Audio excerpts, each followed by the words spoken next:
podcast exploring the science and culture of the emerging psychedelic field with your hosts Kyle Buller and Joe Moore. Today on the show, we are joined by Dr. Daniela Peluso. Dr. Peluso is a cultural anthropologist whose current research focuses on indigenous Amazonian communities. She's worked over the last 2 decades in lowland South America, mostly with communities in the Peruvian and Bolivian Amazon. She is actively involved in various local efforts on issues relating to health, gender, indigenous urbanization, land rights, and works in close collaboration with indigenous and local organizations as reflected in her publications. She specializes on the anthropology of finance. Daniela received her PhD in 2003 from Columbia University and is a senior lecturer in social anthropology at the University of Kent. And Dr. Peluso is an associate director at the Chacruna Institute for Psychedelic Plant Medicines and is on the board of the Society of Lowland South America and then also at People and Plants International. So in this episode, Dr. Peluso and I explore a document that was published on Chacruna called the Ayahuasca Community Guide for the Awareness of Sexual Abuse. So we go over, I think there's about 14 different points in this article, 17. And the document goes over safety guidelines for participating in ceremonies if you're traveling to ayahuasca retreat centers or anything like that.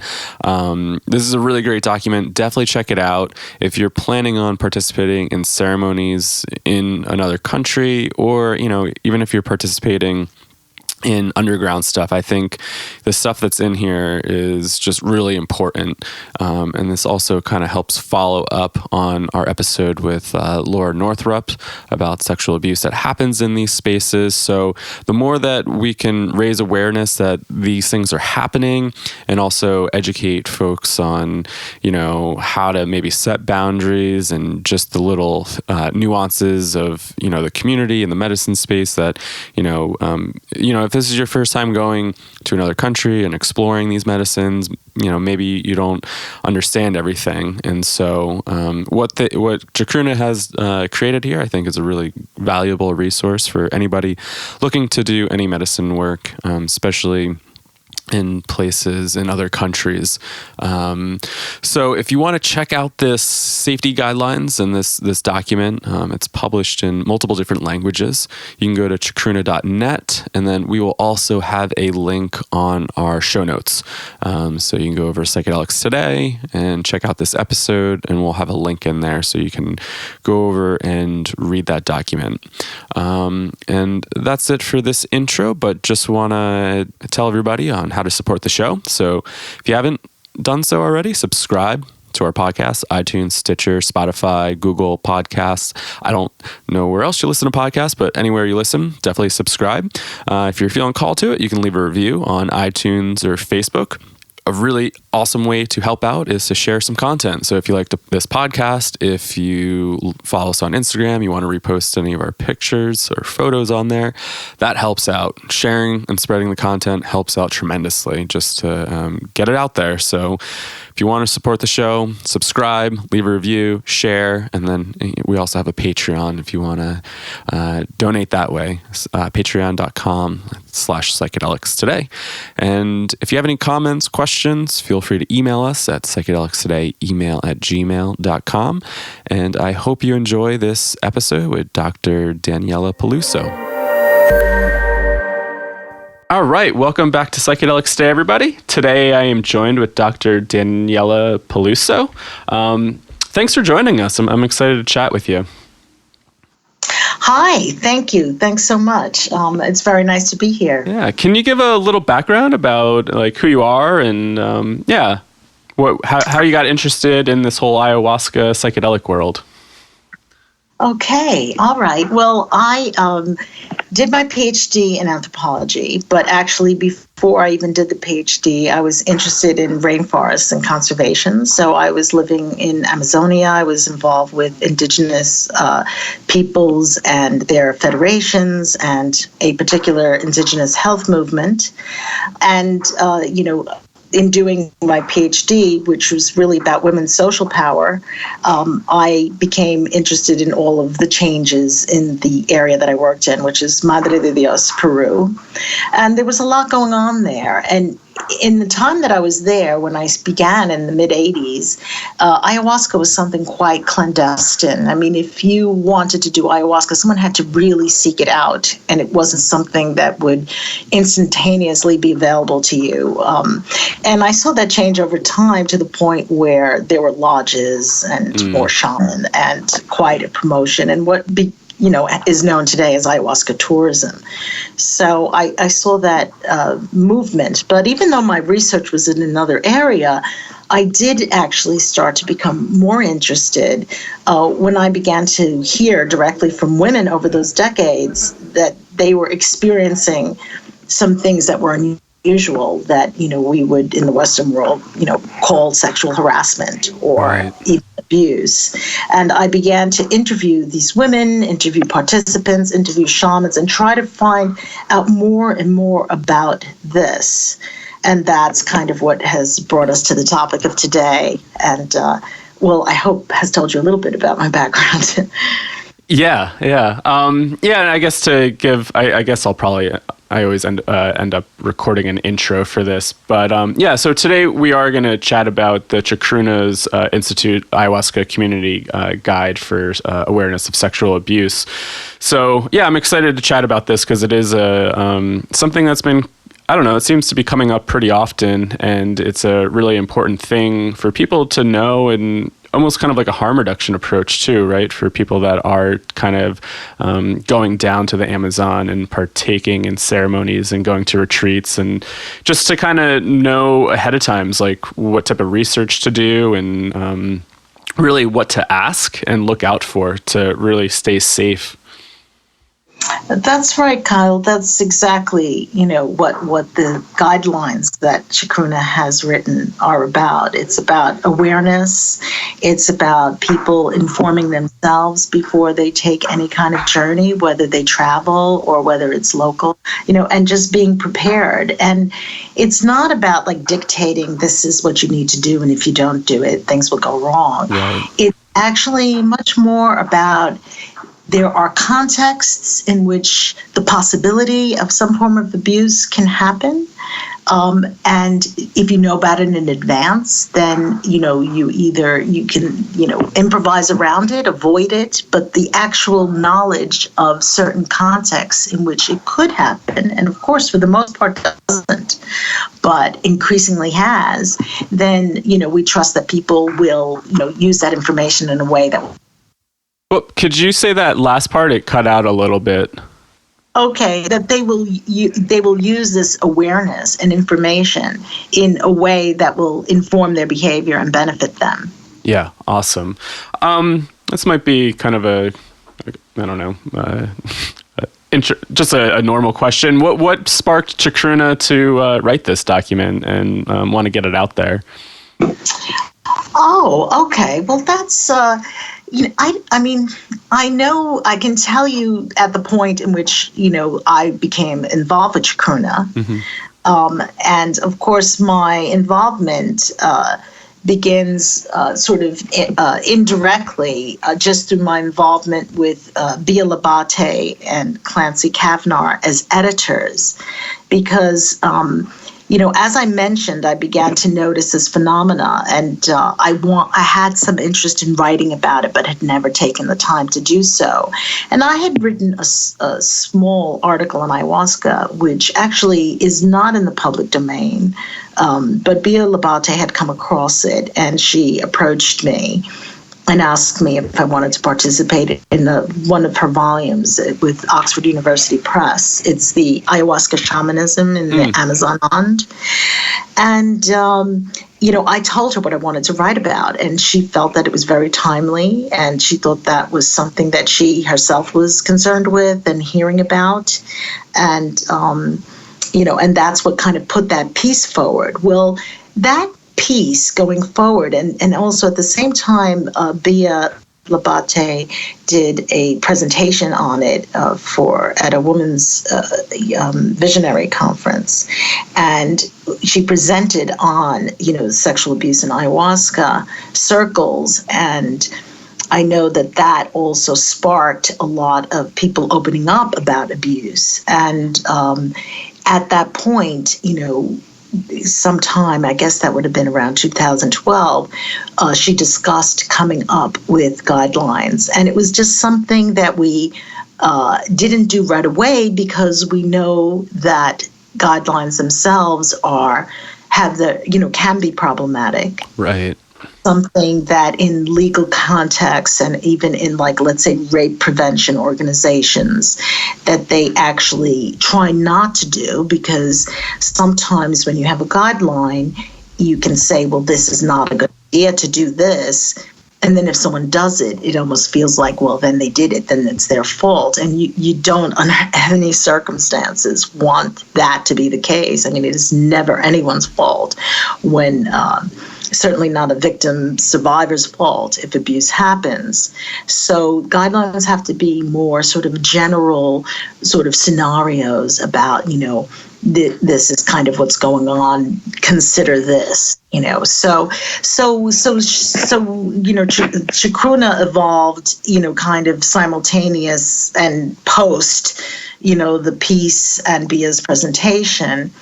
And but the guidelines were always something that her and several members of her team were, putting together. And finally, the time was ripe for it. Yeah, awesome. Yeah, and I think that's important to highlight that guidelines can be somewhat problematic. It reminds me, there was an organization a while ago, and I'm spacing on the name. We've talked about it in the past. Maybe you know about it. I don't know. But they tried to put out like guidelines for ayahuasca ceremonies for the Amazon, for indigenous people. And there were a lot of people that came together and said, this just is not right? Because it's just different cultural contexts. And what is the name of that organization? I don't know. I'll come back to it and hopefully I can find it. I'd help you out if I knew. But yeah, I remember, there was a whole big kind of thing about it. And I guess they actually had to move back on their mission to create a lot of these guidelines around ayahuasca. Oh, I know what you're talking about. Yeah. Right. Yes. So it's definitely something that you want to tread steadily while you do. And even the guidelines that Chacruna has come up with were guidelines that went back and forth and really took in the, feedback from a very wide range of people from in the ayahuasca community, including and especially, victim survivors, indigenous women, all types of participants, including shamans and facilitators and legal experts. So, it eventually it found, what I consider to be the right sort of tone and vibrancy. The challenge with writing guidelines is that because it's not really about telling someone what to do, but it's about telling them something that can happen in particular settings and has happened. And so kind of what the common, setup is for something like that so that someone could take it into consideration. So, when you set something like that up, you don't want to be dictating anything. Right. Yeah. So I just did a little bit of research, and it was the Ethnobotanical Stewardship Council. That's what it was. Yeah, I thought so. Yeah. That was a complex kind of setup. But it's interesting, right, of trying to impose different cultural values onto a different culture, right? I mean, it does seem to cause a lot of problems. Yeah, well, goods, flow from the south to the north and post-colonialism and, economic and social inequity. So it's you want to try to do things from a much more grassroots, bottom-up fashion, but also with people that are already working on the ground.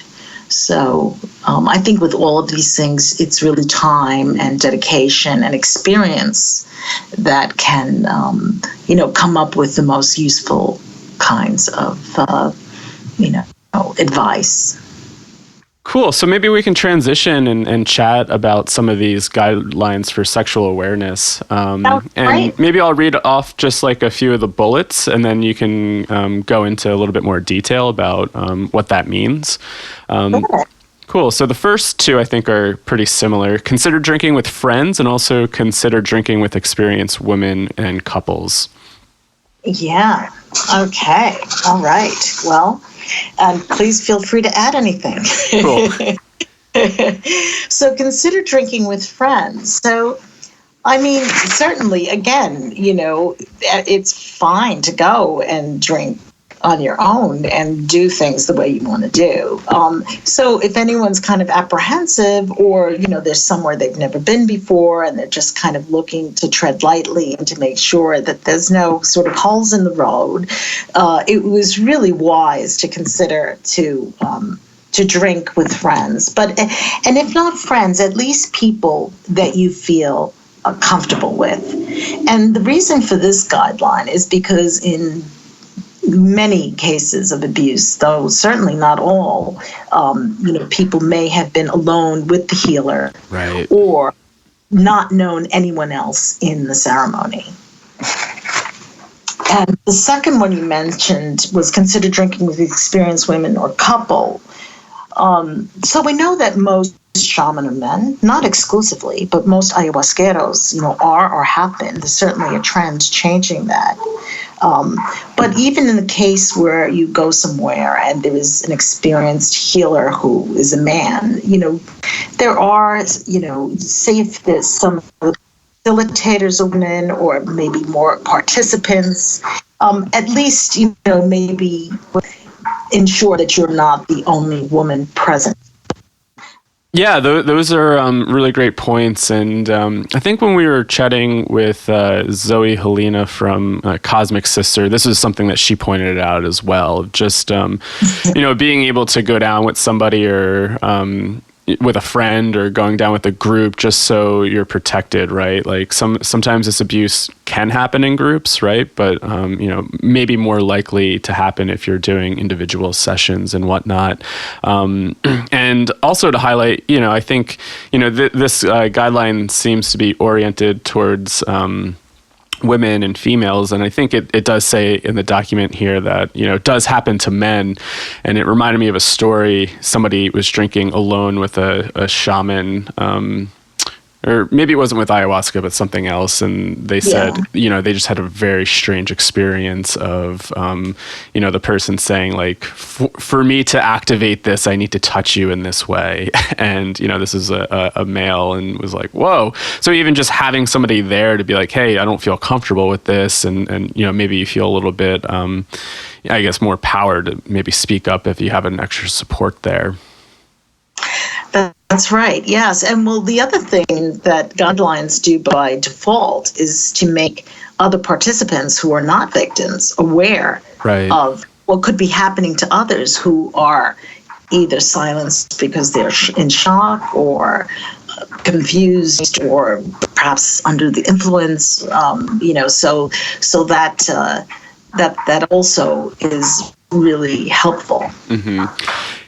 Yeah, and being under the influence, that's just such an important thing, right? Because we're people that are seeking out these experiences, it's a very vulnerable state of consciousness, right? Like, you don't know, somebody could easily just kind of say, this needs to happen, right? And if you're in that already vulnerable space of needing healing, it might be easy to kind of go along with it. That's right. Yeah, absolutely. Well, this is the other thing about being informed prior to something happening, because so many, in fact, I would say the majority of these abuse kinds of cases, which have a large range, abuse could just be a verbal thing as well, like inappropriate, all the way to the point, to actual sex act. And in some cases, people claim to have been raped. Mm-hmm. So, but if you know in advance that this is even possible, when you are in this vulnerable state, you can, and in advance that this is something that can happen, you won't be as, you'll have more confidence in drawing the line and stopping it, because you know that it's not appropriate. But when you have absolutely no idea what is or isn't appropriate, and, you're in this vulnerable state and someone is touching you, you might say, well, maybe here, this is how it's done. Right. Maybe supposed to take my shirt off, or maybe I'm, and there's all kinds of ifs, because you just don't have that information, and because people are open and they're seeking healing, and they're in contexts in which they actually want to trust, and and instead, something else is going on, and that these are, of course, the most troubling cases, is that fusion where people, in other circumstances would draw a line, but in these are not. Right. Yeah. And, I think some of these states are totally new to people, and then being in a different cultural context, it's like, oh, is this okay here? Or I don't know. So those are really great points. Number 3 here says, check out the location and healer. And, I think this is really important. I mean, people reach out to us all the time asking us about different retreat centers and stuff like that. And it's always really hard to give advice around it, with us not going to certain places, but, really doing your research. And I'm sure you probably have some really interesting insights about this, even, as you mentioned earlier in the podcast, you've kind of been around before the ayahuasca tourism really took off. So, I'm sure it's such a different climate down there now, right? So. Yes, of course, it really is. So this particular, check out the location and healer is a must. And it is, every individual's responsibility, whether you do it online or locally. And it's just good sort of, protocol for anything you do that is completely unfamiliar. People can check out the reputation of the center, the shaman. Sometimes there's a religious tradition that certain kinds of, ayahuasca taking is part of. Right now online, there's so many review sites. You can ask more experienced people about it. It's so much easier than in the past. Right. But I guess, also ties to the, one of the results of ayahuasca tourism has been this proliferation, of shamans. So there is this increase in sexual abuse, but at the same time happening in ayahuasca tourism. And yet at the same time, ayahuasca tourism is exactly why this has sort of become, such a problem. And it has to do with demand. I mean, there's more demands for ayahuasca, more interests. So, it only makes sense that on the ground locally, people will accommodate more. And there's like shorter training, in training that you wouldn't even consider proper training. Right. And just people making themselves available, because a lot of people know how to drink ayahuasca, but they might not be healers. But then there's organizations, there's tourist companies, they're actually looking for healers and shamans. So, so they become available, and that proliferation is what the problem is. But if you do try to check out the location and the healer, you can find out what the history of that, place is, and whether, they've had problems in the past. There's all kinds of blogs available.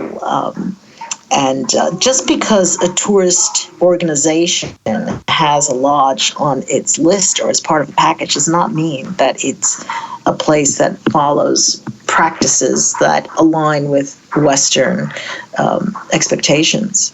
Right. And you mentioned some sites. Do you know, or do you have any recommendations for sites offhand? Of where people can go? Yeah, like where people can go to check out reviews and whatnot, or maybe even find people that maybe have been to these retreats to reach out to other people. I mean, offhand, I don't remember the name. There is kind of like a site that's something like fake shaman or fraud shaman, and it actually has its roots from Native Americans who had issues with their lodges. And I'm not saying that these were sexual abuse issues, but just people who were promoting themselves to have knowledge that they don't have. Right. Those kinds of sites that I found actually when I was researching that first article, which I was writing it in 2012, it was published in 2014. I was so, surprised, but, so pleased to see how many people expose, unethical practices, on the internet and through sites like this and through blogging. So if you want to go to a particular part of South America, or you hear about a healer coming to town, see what their, web footprint is like. I think you can find out a lot that way.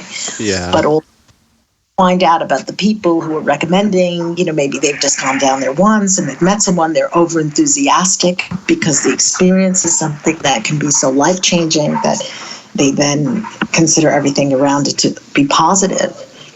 Yeah. So, well, that's the other thing, this kind of cross-cultural redefinitions of ayahuasca and healing, because locally in South America, these things, something like drinking ayahuasca is very ambiguous. It's by no means thought as, this is a great thing to do and always wonderful. I do think it's pitched that way in conversation with gringos because it's, it is part of it, but there's a lot of reserve and caution around drinking.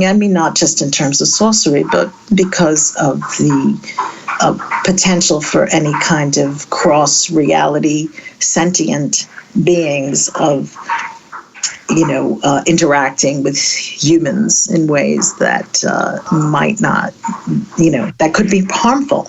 So indigenous people will have that understanding of a potential, Westerners like to call it a dark side, but it's really just an ambiguous side. Right. And that gets sanitized and, kind of redefined in the brochure.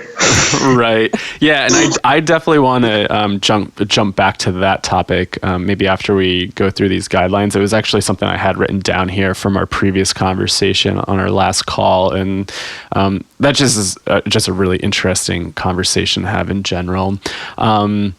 Off the top of my head, I know TripAdvisor, which is really interesting that you could find retreats on TripAdvisor. There used to be another website. I don't know if it's still around. It's called Ayahuasca. That might still be around. And then we had a friend on the show a while ago, Tim Cools. He was working on a project called, I always mess up the website name. It's either thepsychedelicexperience.net or psychedelicexperience.net. And they have some reviews and whatnot on there. And I always refer people to, Facebook groups. Maybe just a lot of people are hanging out on there just to maybe go to the retreat site. Sometimes there's different Facebook groups that you can go into and ask other people if they've heard of this place or been there. But I'm also curious, what should people look for when, maybe thinking about doing healing work and whatnot, is there a particular, I always say, if you don't get a good gut feeling about it, say if you talk to the retreat people and you just don't get a good gut feeling about it, it's probably a good bodily advice not to maybe pursue it. Are there any things to look for when, say, interviewing these retreats or interviewing a healer, what to look out for or maybe what to ask? Well, that's, I don't really think I can answer that. Because my sort of approach to doing these things is maybe involves much more time. Right. So, and I know that not everybody has it. And also that's also part of what raises some of the problems is that people do have a limited vacation time and they need to book something and a lot of ideas have to be preset. But for instance, where I've been working in Madre de Dios since the 80s, you see people come down and they they're there several weeks, let's say, and they get to know people and they ask around, and then they hear this, and then they find out, well, maybe that's not so good, and they, and over time, people that do tend to end up like with some pretty incredible people and have some incredible experiences. But I know that that's not really, possible for a lot of people, and it means going out on a limb. Right. But if you do that, and let's say you go through a longer process and you find out about this tiny little indigenous community, large indigenous community, or by an indigenous community, or not an indigenous community like Mestizo, or even Western healers, you still then have time to inform yourself locally or online as to whether or not these people have some kind of a negative footprint. But I think I struggle to answer this question because I find that it's very difficult to tell online apart from doing reviews, because everybody knows how to pitch themselves now. And also, the response of people who have participated in this, unless something goes terribly wrong, you will usually get good reviews. Right. So, in a way, when you find, let's say, a healer or a lodge, you put their name in the internet, a few other navigating terms, and you'll either find out that this is someone who's, created problems, or the lodge where there's been continual problems. But if you don't hear, if you put that in and you get no information, like sometimes like no footprint at all is actually a good sign. But then when that happens, you have to ask locally, because people often have very strong opinions, but will not give them unless they're asked to. So yeah, but I find it tricky saying this is like the recipe for finding a good place. And also places change over time. Right, that makes sense. Just like restaurants. Right, yeah, they get bad reviews early on because they're going through a growth process. And they change chefs. Yeah. I completely agree with that. Let's see, number 4 is it's not necessary for healers to touch intimate parts of your body or any area in which you do not consent. That's so important. Yes, well, I think what's important here is for people to feel confident saying what they don't want, because there are forms of healing in which the body is touched. The tobacco is blown all over the body. Sometimes there's like, plant baths, or, what they call limpiezas, and blowing on, let's say, the chest, but typically the head, the spine, the hands, the feet. But there's rubbing, let's say, sometimes people with the kidneys, or, there is touching that can happen, and it's, can be very positive. But what people have to know is that it's really with certainly no intimate parts. That's right. Unorthodox, indigenous people will tell you right away. That part, but people have to be comfortable asserting themselves. It's okay to even say no if you don't want your back rubbed, for instance. Even if it's a good thing, and even if it's okay, the idea is that the participant has to know that they should be comfortable. But what would be also helpful is if they can try to inform themselves in advance as to how much what the touching tradition is with this particular shaman or this particular healing tradition, because some touch a lot more. In some cases, there's much more physical touching. In some cases, it's just tobacco smoke. In some cases, the shaman sits in the middle of the room and never steps away from his spot. Right. So knowing what the traditions are will let someone know whether they're putting up a flag too early, let's say, or whether a flag's necessary. But again, when someone's comfort level goes, that is the time to say stop. Yeah, definitely. And I also wonder too, with like the different like cultural contexts of, maybe this is completely new to people, and maybe the first time like introduced to like shamanic practices, and I don't know, maybe think like, oh, this is normal, and maybe I should go along with it. And maybe people don't always know that, hey, it's your body and you should be able to say no, even though this might be a totally different cultural context and a new thing. Yes, that's right. So if someone, let's say, pulls your shirt forward and blows tobacco smoke down your shirt, even if that is really good for you, if you're not comfortable with it, you should say no.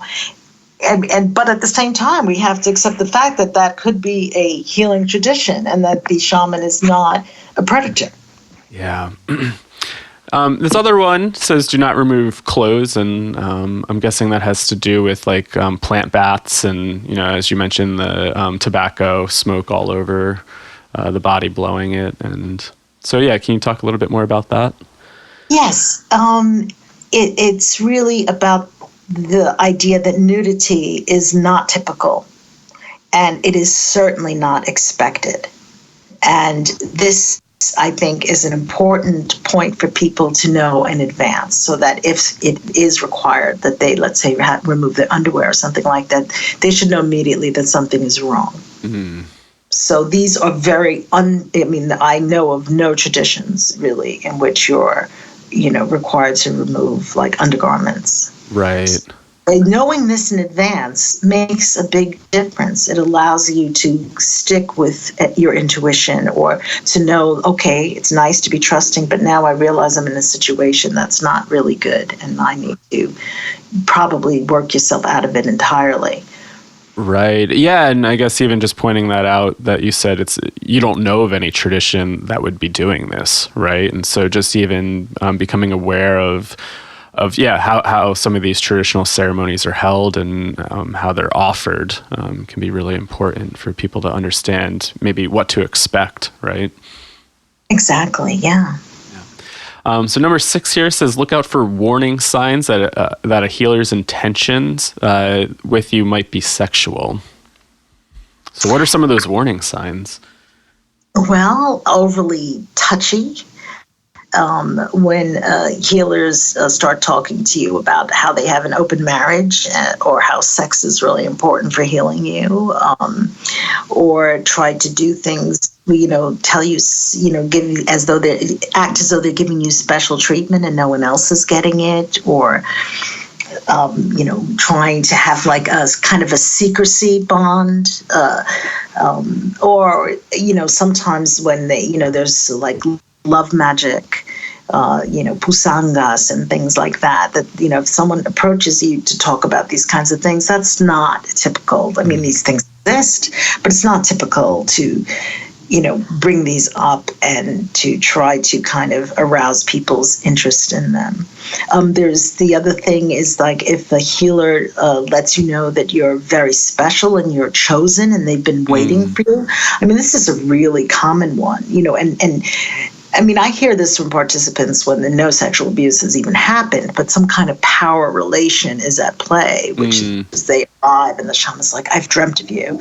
I've been waiting for you. And then they believe that they're like appointed, and it makes them feel good. And they may have like a wonderful ceremony and there's no sexual abuse, but they may then feel very tied to the healer. Maybe they send support, they're sending funds, or there's some kind of a skewed power relation where they feel a sense of obligation. I mean, it's another form of seduction, but it might not be sexual. Right. So, really, this is for people to kind of really to use common sense, and again, to draw the line immediately if they sense that anything sexual is at play.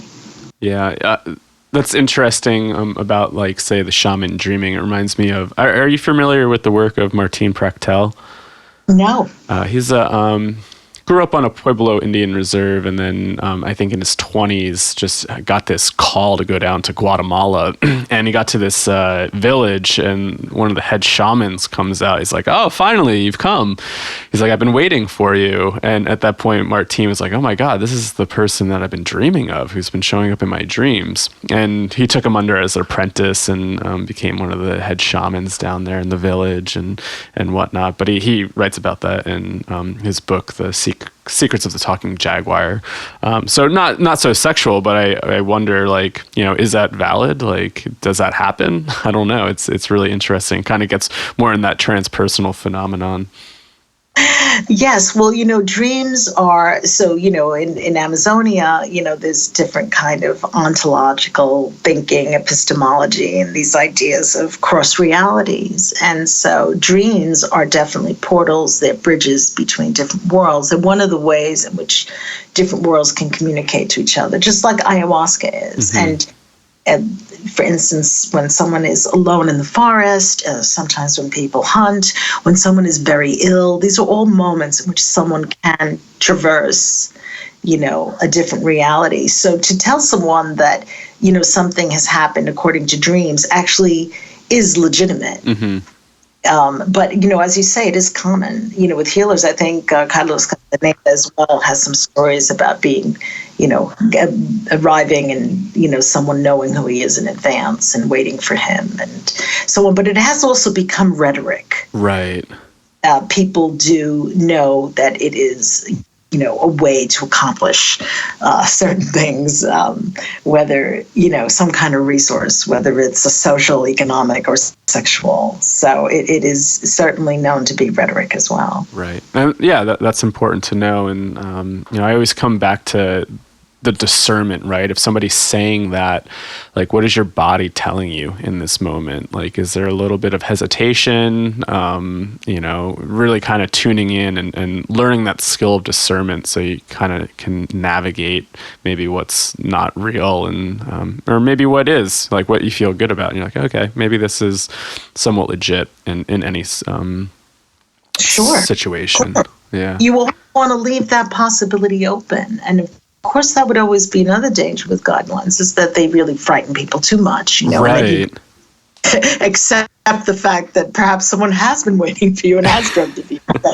Yeah, and then you're like, oh, I've heard this before in this podcast and said, don't do that. But like, yeah, what if that was your life's calling to then become an apprentice for something if it wasn't like this sexual type of dream, right? Yes. Yeah, so it's, the importance of guidelines. Sometimes they can be flexible, right? They're just guidelines, right?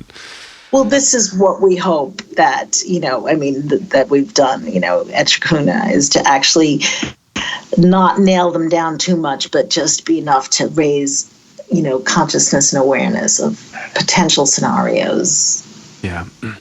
Number 7 here says sexual intercourse between a healer and patient during ceremonies or directly after the ceremonies is not acceptable in ayahuasca traditions.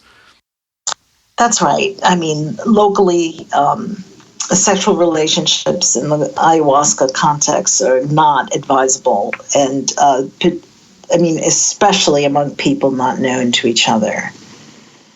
I guess you will always hear about perhaps people who already are in a relationship, already have some kind of something going on between them and things happening, and that might not end up to be so detrimental or damaging. Mm-hmm. Let's say they're already a couple or they're already, in some kind of relation for a long time. You could see that there has been some stories. When I wrote this piece on shaman participant seduction, I interviewed women that, that wanted to have sex, let's say, with the healer, and they were not traumatized by it, and they thought that this was like the ultimate experience. But that is an exception, and it's a complete outlier from what the norm is. Right. So the guidelines are really trying to say this is kind of typical. Mm-hmm. And this is kind of a context in which maybe things might not turn out well. Right. So, but locally, under no circumstances is this something that is advisable. So that's something that we share with others. Yeah. And number 8 here says sexual intercourse with a healer does not give you a special power or energy. And that seems like a really important thing to highlight too, because I'm sure some people probably feel that when they're really drawn to healers or shamans and gurus, is if I maybe engage in this relationship, maybe I become enlightened, or, maybe I can develop a little bit more power. And that does seem like a very vulnerable type of thing for people to be in at times.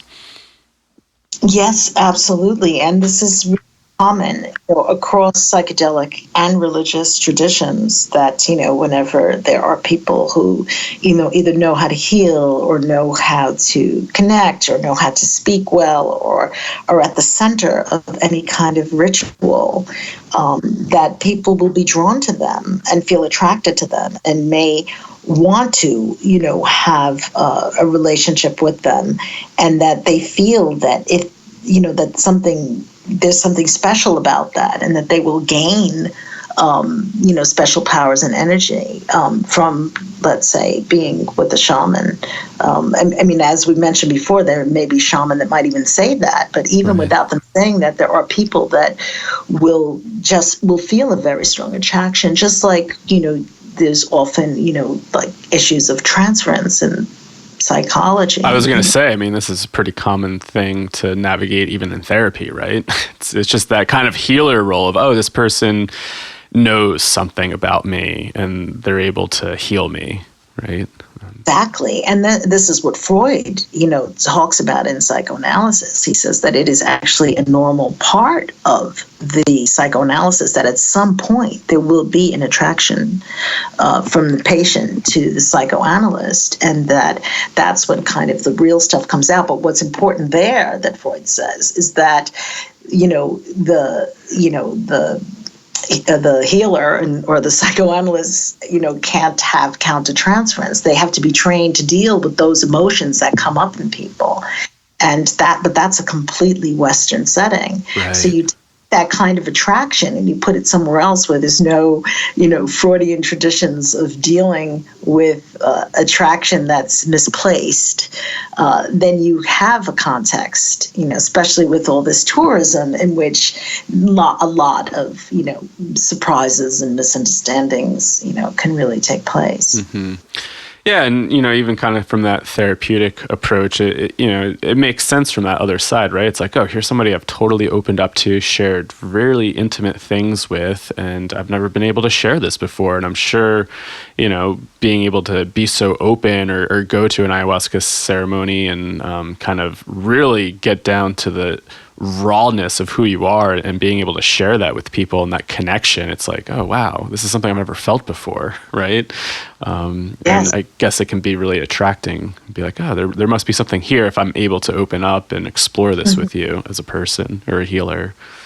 Absolutely. And one of the things that I actually do talk about that in the 2014 piece that I did, but that one of the things I never actually wrote in the article, but I had a lot of information on, was that there was also this almost souvenir aspect to sleeping with the shaman or wanting to gain his attention, which was kind of like, it wasn't a misunderstanding in the sense that women thought they were going to enter a real relationship, but they wanted to take an adventure home, and they wanted to have, like, not only did they take ayahuasca and have this incredible experience, but they were able to be intimate with the healer and leave and have that as like an incredible, powerful memory / souvenir. So that would be, in cases in which people spoke positively about these experiences. But again, that's not common, and that's advisable. Right. Number 9 here says, consider cultural differences and local behavioral norms when interacting with native healers. Right. Okay. So, I think that this is one of the things that, makes Chacruna quite special in the way that it has approached, ayahuasca and psychedelics in general, is its kind of respect for cultural contexts and sensitivity for, local, understandings of the world, while at the same time respecting Western understandings as well. Because, these things come together and they might not actually mean the same thing. I mean, they become unintelligible languages. So something that is completely benign as an interaction in a Western context can carry completely different, meanings elsewhere, and may be considered culturally inappropriate or potentially a signal that one does not intend to be giving off. And that is certainly behind a lot of circumstances. Without giving excuses to any perpetrators, there is sort of a culture of, a patriarchy in South America. We know that it's both overt and internalized. There's a lot of misogynistic tendencies. Women are viewed as, and this is in general, and it varies where you are, not just per country, but whether you're in the capital or the countryside, and even within those populations, of course. But it's often understood that if a man and a woman are together, sex will just take place. Like, it's not even questioned. If they're going to be alone together, even for 5 minutes, somehow, sex can happen, and that it's a normal kind of thing. And of course, as a Westerner, you don't expect that. And so if you're in a situation where someone approaches you, it's incredibly offensive, even though it's not culturally appropriate, but it's culturally normal. And having an understanding of what is culturally normal helps you as an individual navigate that space, whether you want to avoid it or confront it or whatever you want to do. That's really up to you as an individual. But there are things that are, so for instance, when these guidelines were written up, Indigenous women's views were taken into account, and their views were very strong, and they almost couldn't really be written up in the guidelines because they would be dictating too much, which, don't smile at men. That's like a really promiscuous thing to do, for instance. But it's very difficult to tell someone, no, don't smile. Right. I mean, but to know that smiling can be interpreted that way is probably good information, because you might, smile all the time and not realize why maybe, you're attracting a certain kind of energy that you might not want. And you might think, oh, well, maybe I should be trying to maybe not smile all the time. Or, it would really be up to the individual. But I think the knowledge of these things is what's really important. The knowledge that these kinds of benign interactions have different meanings, like prolonged eye contact. Right. That is absolute signal. And so just because it's not a signal in the West doesn't mean that the whole world has to have the same, sexual or cultural codes. Right. Yeah. Yeah. And, coming from like the therapy background, we're always like crammed down like our throats, like the cross-cultural competencies and, even eye contact, right? Like making eye contact with certain populations that might not be appropriate, say in like a therapy context. And, from my perspective, like, oh, what's wrong? Like they're not making eye contact, but in their cultural like norms, that's totally okay and whatnot. But so I'm also wondering, like, how do people like start to learn about different cultural norms and behaviors? Like if they've never been there, I don't know, I guess just reading up online about how some of the norms and what behaviors in those places. I think that actually there is so much available online about gender relations all over the world. Perhaps not 20 or 30 or 50 years ago, but now, online isn't that old, but right. But now it's you just have to go to Google Scholar, put gender and a country, gender relations, or and you will find essays or all of these online open access journals, or using Sci-Hub even, if I may dare. You can read about these areas and find out, this happens in this part of Amazonia, maybe not in all parts, or this is that, or it's part of one's own due diligence and research. But you also people let you know what is appropriate and not appropriate. So if you go somewhere open as someone who is there to learn from others, people will let you know in one form or another whether your behavior is something everyone's comfortable with. And one of the telling signs is how women respond to you, really. Because if you're a certain way, women will be much more embracing. Whereas if you're doing things that are not appropriate, they will be more distant from you.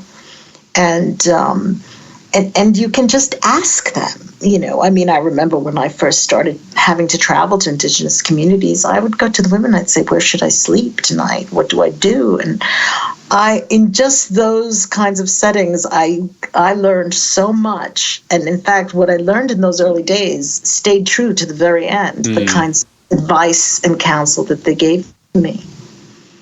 Yeah, super important. Locally.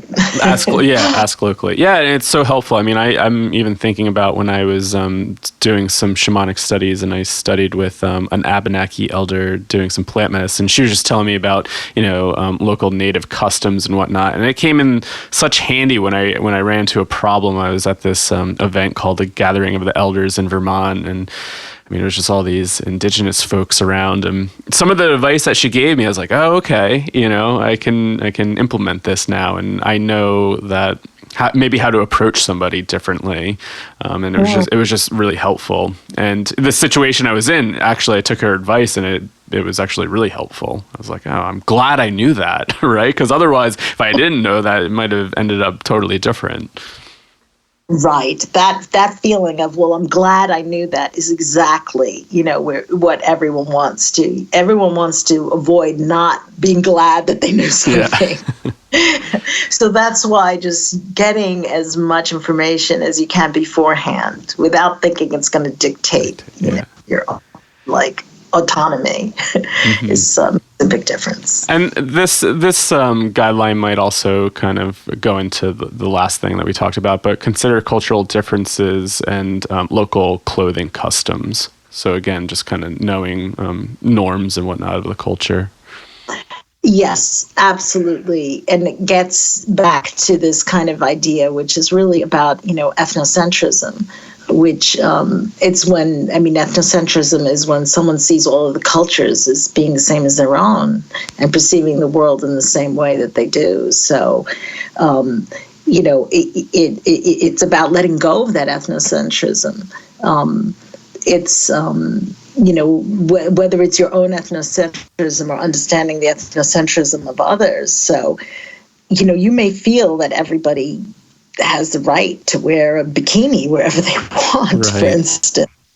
And legally, you are probably right. But why not open up your mind to consider that in certain contexts and cultures, that kind of exposure has other meanings and is not really welcomed or understood? Why not consider going somewhere where you can blend and become part of a community rather than stand apart and away and expect that others need to understand where you're coming from. Yep. Yeah, awesome advice. Number 11 here says, protect your personal space physically and spiritually before, during, and after the ceremony. That just seems really big. And just even thinking about the energetic container with the spiritual context. Yeah, absolutely. Absolutely. That is really important. Any advice on how to protect your personal space? Well, I think that, there are going to be, there are in most cases, shamans and others will communicate with you, and there's absolutely nothing sexual about it at all. But it doesn't matter. It's about when you feel that there is, that you have the right to draw the line, and that at that point, you want to take a cultural context and cultural sensitivity into account, but you have to also live with your own intuition. Right.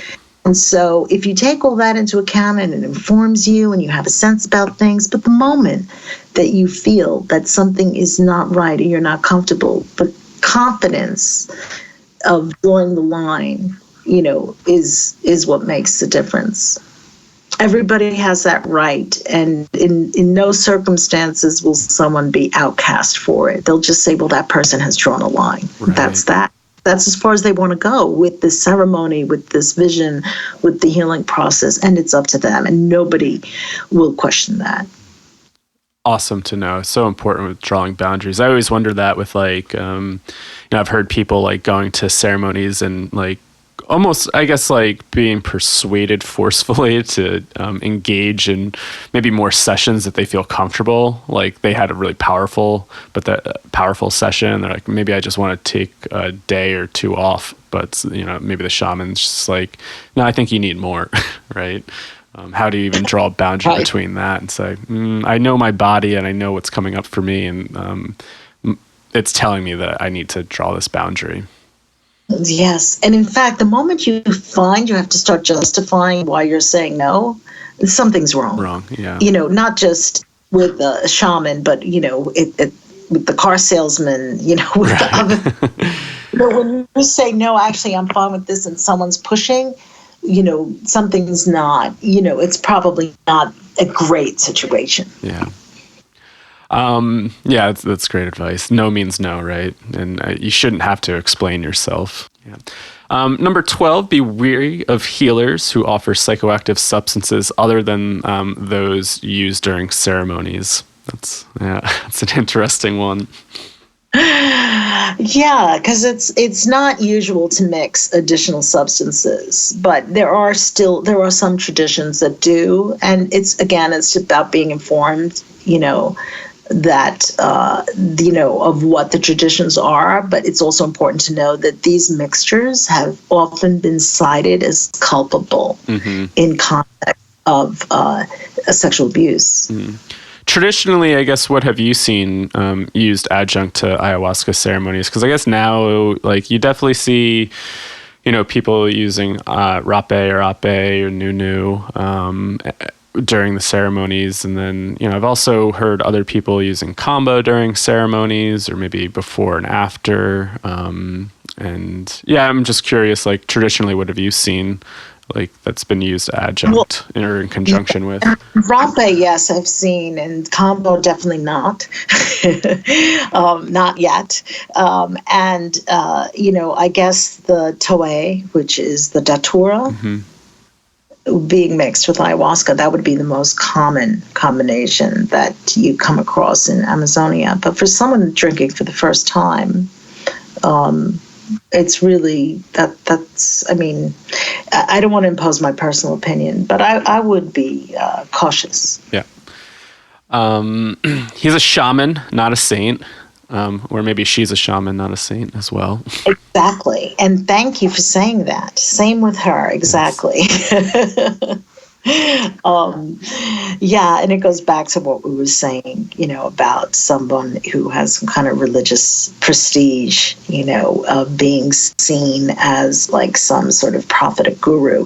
But interestingly, in Amazonia, that mystique does not exist at all. Huh. And because, up until like more recently, at least even while I've, started living and working there, and even in some of the communities I still live in, people are fairly egalitarian. And what that means is that you may have different statuses, like someone may be a great hunter and they may be a shaman or a bone setter, but they still live the same as everyone else. They still, go down to the river for their water. They still have to hunt. They still have to fish. They still have to figure out if they need to get to a town, how to get there. Like everything they deal with in their lives is the same. In that sense, they're egalitarian. So people are just people with their human flaws and their sexual urges and the potential to abuse power and cause harm. So they're just like anybody else. So they're not given any kind of special rights. We are all humans. Yeah. And it's funny, like I really liked Martin Prechtel's work when I was doing my undergrad and reading a lot of his stuff. And I think I went to a ceremony one time with him, and I don't know if it was in the book or this ceremony. He's like, being a shaman's a crappy job. Nobody wants that. It's like, you get blamed for everything, all these trials and tribulations. Like, it's just interesting. A lot of people in the West are like really attracted to that. He's like, from my perspective, he's like, it's a terrible job. He's like, I had all of these people die around me. Like the spirits are always coming after me, or like, something goes wrong in the town. Somebody comes and blames me for it. And it's like, yeah. Yes. And, interestingly, that what you're saying is very true. this idea of I am a shaman is very much, exacerbated by ayahuasca tourism, where people are presenting themselves as shamans. I mean, I go to conferences, I meet 19-year-old shamans. Right. Freshly back from vacation. The thing is that, in sort of just a few decades back, people were saying, I am not a shaman. Right. Yeah. The last thing, you don't want people coming to you because they're really sick, because they're going to die maybe, and then you're going to get blamed. Mm-hmm. You will be blamed for everything bad that happens. It's a very, very tricky thing. It's very much, when it works, it's built into the social relations of the community. Mm-hmm. But now it's I am a shaman, whereas before it was I am not a shaman. Right. I mean, I'm thinking even about my teacher. He said he would never even call himself that, and I guess his teacher said, maybe it's not a bad way, or to kind of own what you do. It's interesting how that's shifted over time. Right. Well, and your teacher is acknowledging the ambiguity of a position like that. Again, not this purified, sanitized, idealistic, romanticized version of what a shaman is, but something that comes with a lot of, complex, potentially negative kinds of things. Yep. Yeah. It's just interesting. Maybe it's not always talked about, and people kind of have this more romanticism towards it than, actually some of the job responsibility. So I know we're about at an hour, and I'm not too sure if you have to run right away, but there's a few other ones. Maybe we can just skim through those quickly. Let's go through those, and sure, go ahead. Yeah. What are we up to? So number 14, if a violation occurs, get support. Oh, yes, absolutely. That is, people should speak up as soon as they are able to, locally or beyond as needed. I mean, sometimes people freeze and they can't say anything, and then the experience is over and they're even perhaps back home. But that doesn't mean that they shouldn't speak up, and they shouldn't feel bad that they didn't speak up locally. But the message here is speak up as soon as you can. And, no need to suffer in silence. Now, Chacruna has just kind of launched the early stages of what we call a legal resource companion to the guidelines for the awareness of sexual abuse, which offers reliable resources available to people in different countries. So, for instance, Peru is the first country that this was done for. So if you actually go online to Chacruna, you will find, what will eventually be a country-by-country basis. Oh, awesome. You of who to contact, first of all, what kinds of, first of all, the legal status of all forms of sexual abuse, who to contact, phone numbers, as much information that has been grounded as reliable is being offered. So right now Peru is up there in English and Spanish. And Brazil has just been finished and is going through several check system, with people there and other legal people. And the idea then is to, offer, some kind of support, in the sense that someone at least has a quick place to look and a quick place to ask if nothing else is available. Awesome. That's really great to hear. I mean, sometimes we get emails or just people reaching out saying, I don't know where to turn. And so it's awesome that Chacruna is going to have resources for support, because it's always a big question. It's like, this happened, I don't really know where to turn. And I guess it's even trickier in the underground here, like in the States and in other places where, say, ayahuasca and these substances aren't legal or culturally integrated. So it's a really kind of tricky thing on that front. But I'm really glad to know that Chacruna has support resources up there. Yeah, it is one of the concrete things, that can be provided, and Chacruna is always open to more concrete things that people want to feed back to them.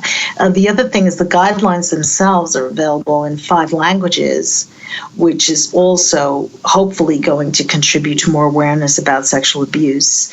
And there's several more languages on the way, and they're all downloadable. Awesome. Number 15. I should add, it's all free. Yeah. Number 15, be aware of what might appear to be consensual sex. And then, I don't know, maybe we'll clump in number 16, be aware of getting romantically involved as well. Or why not?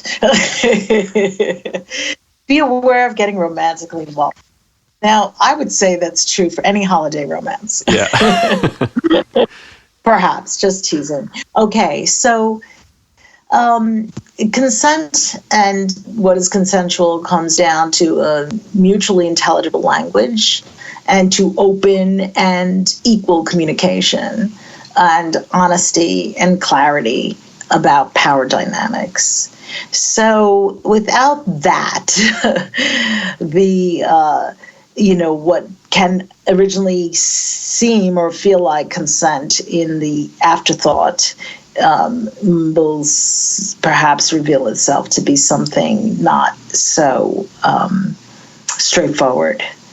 And that's a lot of abuse cases also fall under this kind of post-interaction assessment of what that relationship was like, but also, when there's someone in power and someone not in power, already, what is consensual in any setting is something that needs to be unpacked to be made more clear.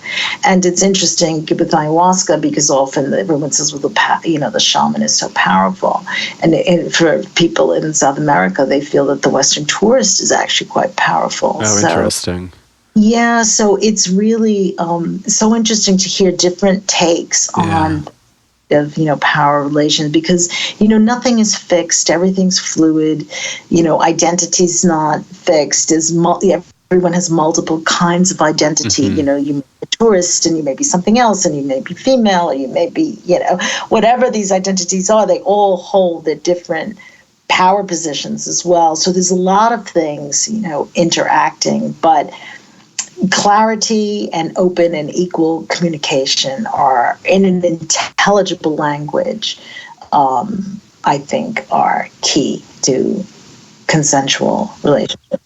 Awesome. Thank you. And then 17, and the last one, if you're aware of or witness sexual abuse, speak up. And we kind of hit a little bit of that, but I'm also thinking about the witness part. It's like, if you see something, how could you also be a support for that person as well, right? Maybe they don't even know how to express that or talk about it. And how could you even help out if you see something? That's right, and that is just as tricky. So you see, silence itself is a form of complicity. So we have to understand that we're all in this together. So it's and then I have interviewed people, many actually, who have witnessed sexual interactions. I mean, they didn't call it or know that it was sexual abuse. They just saw two people being sexual, during a ceremony, the shaman and a participant, but no one struggling, nobody, nothing that would make someone more comfortable intervening, let's say.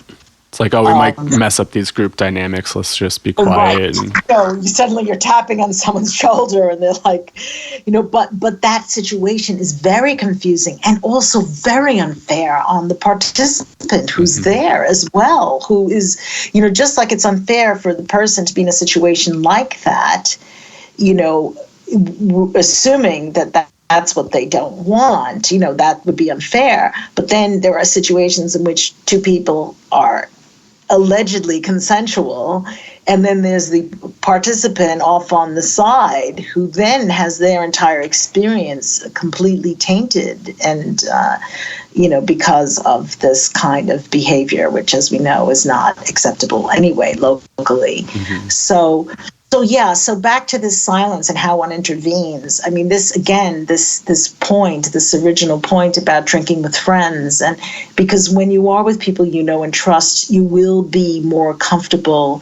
I think something like checking in on someone, just like, if you see any kind of abuse, in public, you can walk over and say, "Is everything okay over here? Are you all right?" Or this isn't where this is supposed to happen. Maybe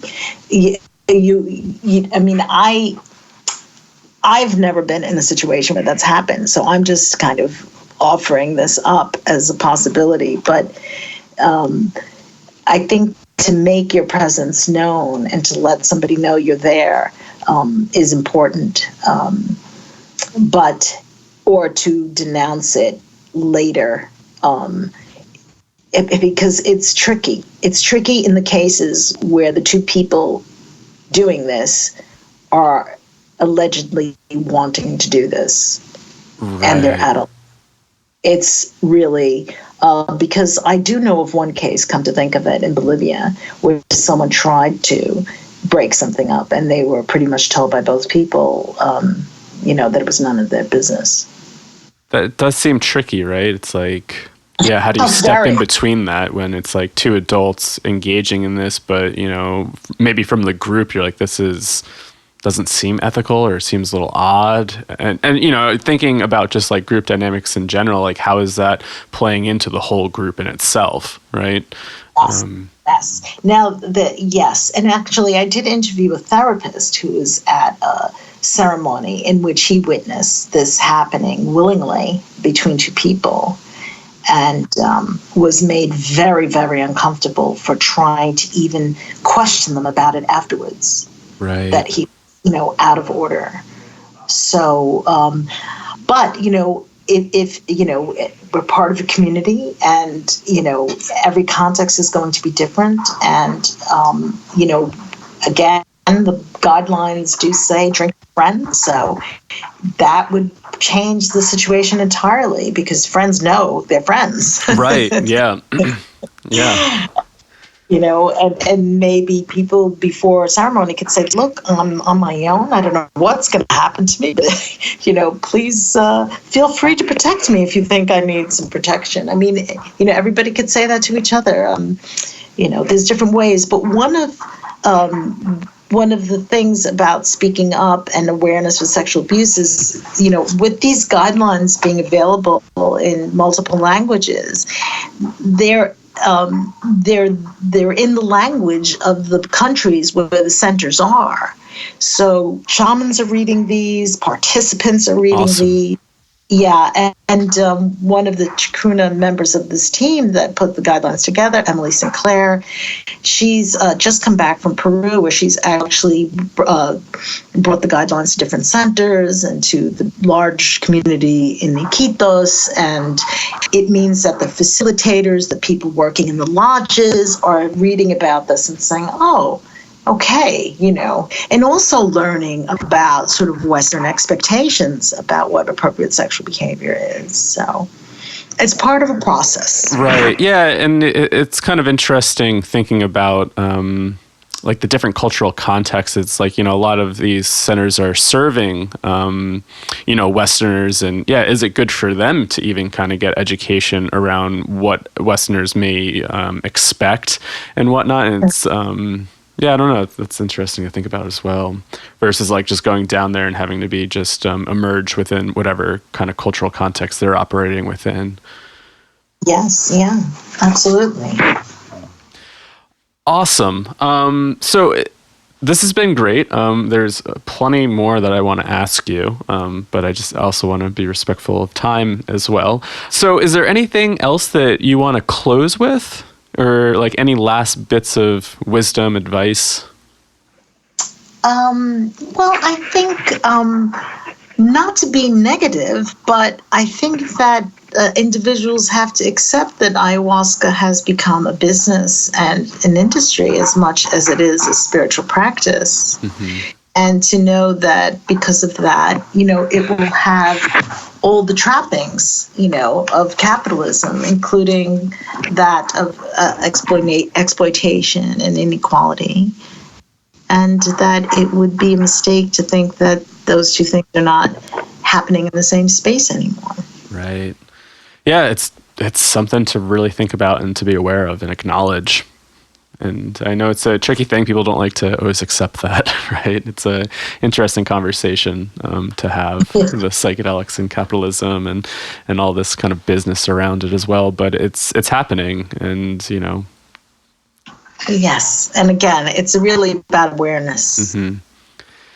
Awesome, Dr. Peluso. Is there? Do you have an online presence? Can people find you anywhere? Well, I'm a senior lecturer in social anthropology at the University of Kent, and so I have a staff website, and I'm also on the board of Chacruna. So Chacruna.net, chacruna.net. Mm-hmm. So you can sort of, I think my email is up there as well. So if anyone wants to reach out, that would be a pleasure. Awesome. Well, thanks so much for your time. This has been really great, and just want to definitely encourage people listening to check out those guidelines, especially if you're heading down to the Amazon or heading down to do any sort of work with psychedelics and plant medicine. I guess anywhere, right? Doesn't need to necessarily be down in the Amazon. That's right. Yes. And the guidelines are not only for women, but for all genders. All people. Yeah. Awesome. Well, thanks so much. Okay, well, Kyle, thank you so much. So nice to meet you, and thanks for your questions and your interest. All right, everybody. Well, thank you so much for listening to this episode with Dr. Daniela Peluso. Hope you enjoyed this episode. If you have any questions, comments, anything like that, feel free to email us at psychedelicstodayemail@gmail.com. Love to hear from you. Love to hear some of your thoughts. Again, be sure to subscribe to our podcast on Stitcher, Spotify, iTunes, Google Podcasts, wherever you listen to. And as a reminder, we also have some of our courses coming up, our Navigating Psychedelics for the general class, and then our Navigating Psychedelics for Clinicians and Therapists course. Those courses start on November, on Wednesday and Thursday nights, starting at 7 p.m. Eastern Time. If you're interested in learning and taking the plunge into psychedelic education with Joe and I, definitely check out Navigating Psychedelics. Again, we have 2 different classes. One's for the general public, any type of enthusiast who just wants to learn more about harm reduction, safety, integration, navigating the psychedelic space. And then our other group is for clinicians and therapists. So if you're working in the clinical space and you're working with clients and you have questions about integration, you have questions about how do I get involved, we're going to explore all that on our course. We have at least 5 extra interviews. So for the therapist course, you get all of Navigating Psychedelics plus a special additional course. We have 5 different interviews on there. I think 3 talks about ketamine, the ethics around providing integration therapy, and then navigating non-dual states. And definitely check it out. Some of the guest presenters and teachers on there are Pierre Bouchard, who's a ketamine therapist out of Boulder. We have Dr. Jessica Katzman, who's providing ketamine therapy out in the Bay Area, Dr. Michael Sapiro, and Rose Jade, who goes over a little bit of like the law and ethics around some of this stuff. So again, if you guys want to check out any of our education, you go over to psychedelicstoday.teachable.com, or you could go over to Psychedelics Today, click the online education tab, and go check that out. So again, we have some live cohort classes coming up starting November. Definitely don't want to miss this. So go on over to psychedelicstoday.teachable.com and check out those courses. And we will catch you on the next episode of Psychedelics Today. Thanks so much and have a wonderful week.